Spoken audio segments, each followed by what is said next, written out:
Hello everyone, welcome to the channel. I would like to talk to you about the previous rate cut that happened in June. So this was almost a month ago, a few weeks ago, and the next rate announcement will be in July 24th. So we are right there in the middle. So I just want to make this video to let you know what is actually happening in real time, in real life, because sometimes data is delayed by the time it gets to you, and all these graphs and everything else could be 30, 60 or 90 days. I'm a full-time realtor. I see it, I'm trading constantly. I know exactly what the feeling is and what this particular rate in June did.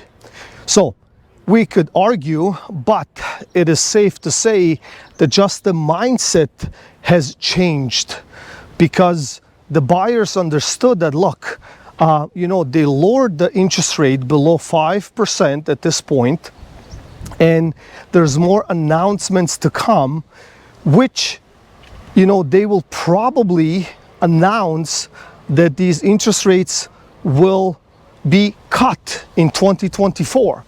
So when that happens, we all know what happens to the real estate prices. So the real estate prices will definitely rise, right?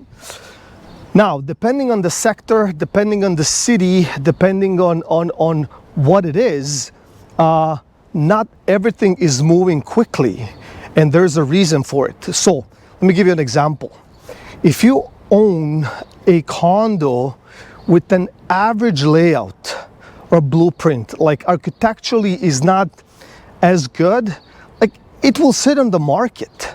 Like it always sat on the market, right? Because you probably got it for a good deal, and you have to sell it for a good deal because it is missing some of these components. I mean, we could argue back and forth what that looks like, but we all know when we walk into a condo with a good layout, with a good view, with a good building, and the status is good in the building, you will have to pay. And even today, these condominiums are selling and they're moving, right?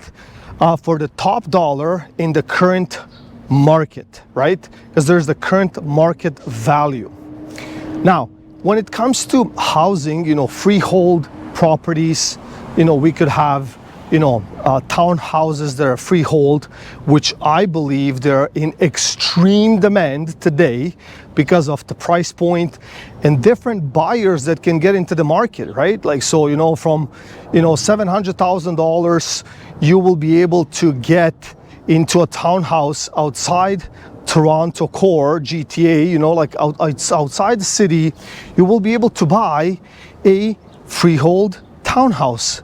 Rare to find, but if you find one, you buy it, right? Number one. Number two, semi-detached. So the homes that are kind of like adjacent with the wall, usually to the middle, semi, they're freehold, hard to find, in demand, keep the value, right? Detached houses, especially if they have like a separate entrance, an apartment, of some sort, or if they have like a side split, back split, anything like that, very high demand. And we are getting more than one offer on these type of properties. So let me tell you, like I've traded in the last few weeks, ever since the Bank of Canada announced that particular price rate cut. I've traded in downtown Toronto, I've traded Ajax, I've traded Markham, I've traded North York, I've traded Vaughan, I've traded now on the West End, like your Oakville, the Burlington, Milton, Georgetown, Stony Creek, Hamilton, and I'm finding that it's definitely picking up, like that conscious the behavior of that interest rate cut just did something, right? Like people just got up, and my phone is constantly ringing, and obviously they're asking these questions. What do I think, and how is this going to affect the interest market moving forward? But nevertheless, like it is definitely safe to say that market is moving 100%. And we did lose some of the homes because the buyers are like, you know what, like I don't want to pay that, or they will not get an offer anytime soon, or whatever the case might be, or they were talking to their neighbor that's stuck in the 80s or 90s or who knows where, and they're maybe guiding them or advising them or whatnot, and then they would lose because there would be more than one offer on the table, right? And then obviously they don't want to compete because they feel it's not the right time to compete, but it's happening over and over and over again. Now, let me give you something else. So I also traded north of Toronto, Barrie, Stayner, Wasaga, Collingwood, Dundalk, Harrison, to the west, like all the way to Elora, Guelph, and it's even properties like that, 6 months ago, they would sit, they would be terminated, they would be suspended. Nobody, like I wouldn't say nobody wants them, but the market wasn't ready. Like, they were just stale, and you could find a dime a dozen of these cookie cutter homes everywhere, right? And it is what it is, right? Like you can negotiate different terms or different this or different that. But today, like these properties, like I've probably seen, 100 properties in the last month. And from these 100 properties, 80 of them got an offer. So now, what kind of offer did they get? Number one, they were actually priced properly. The number one, if they're overpriced, no matter what market, even in the highest market, in the boom market that we have experienced a few years ago, where we had 100 offers on a property, if you were overpriced, you were not selling. You were sitting on that market. And believe me, it happened. So, number one, they were properly priced, okay? Market value, history, and all of that stuff. If they were properly priced, if the property was clean, and if it made sense, they were getting offers. So now, the timeline, like I've seen that, it's getting shorter and shorter. Like, they would sit like 3 to 4 weeks, then they would get an offer, and they would sit for 2 weeks, then they would get an offer. Then 1 week, it's already too late, because if it's good, priced well, it's selling right away, right? So that's something that you have to take into consideration. If you see something that you like, buy it, put an offer, try to negotiate on that particular house, because those days, I believe they're gone. Like they're gone. Like I'm gonna look at a few homes here, and then I'm gonna let that sit, and then I'm gonna see a few homes here and there and the other, because talk to your realtor. I can pull stats for you if you like, but things are definitely moving. So what will happen in the future?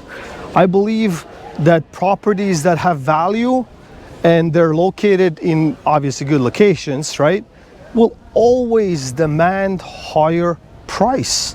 It's just the way it is, and it has always been like that. No matter the market pulse, no matter this, no matter that, they will get top dollar.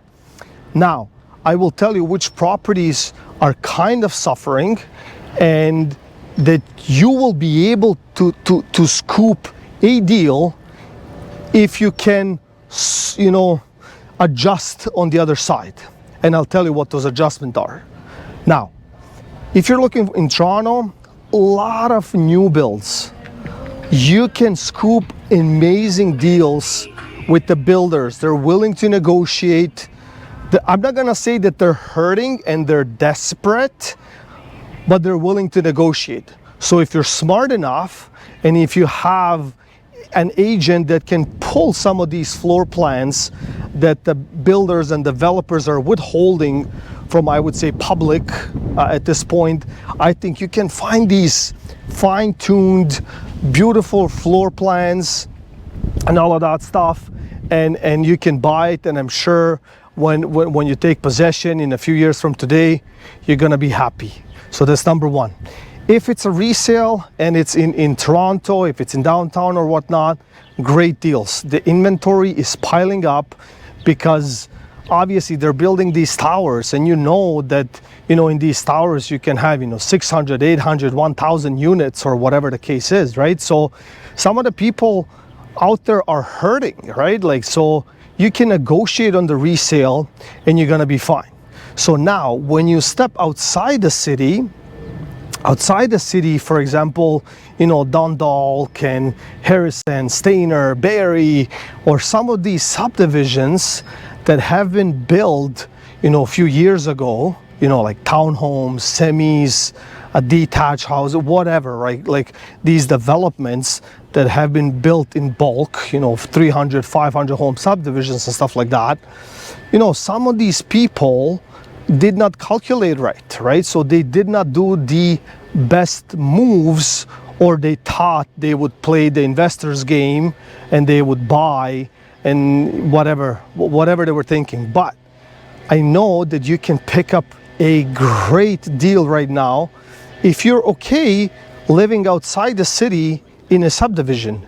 Most of my clients don't want to do that because they tell me, look, if I will step outside the city, right, like I want land, right, like I want a lot, like I want a bungalow style house, and even those are in high demand. It is very difficult to find a house that's close to the amenities, and amenities up north outside the city is like a grocery store. Those are the amenities, right? Or a hospital or stuff like that, right? Because people are still scared, right? Like to leave the city and to go somewhere in a you know, subdivision or piece of land where they do not have these accommodations, like, you know, grocery stores and gas stations and hospitals and close to a highway coming to the city, because they still have probably family in the city or whatnot, right? So those are all the things that now, like, you have to take into consideration. But if you're okay living in a subdivision outside the city, I'm telling you, you can find a great deal. Okay, great deals are out there, right? So I hope you got something out of it. This video was not made to encourage you to buy or not to buy. It's just to tell you the actual pulse of the current real estate market. And I'm sure based on my video and all of my friends and colleagues and the YouTube community, I'm sure you will be able to make the decision on your own, and everything will work out for you and your family. If you like this video, please like, share, and comment, and see you all next time.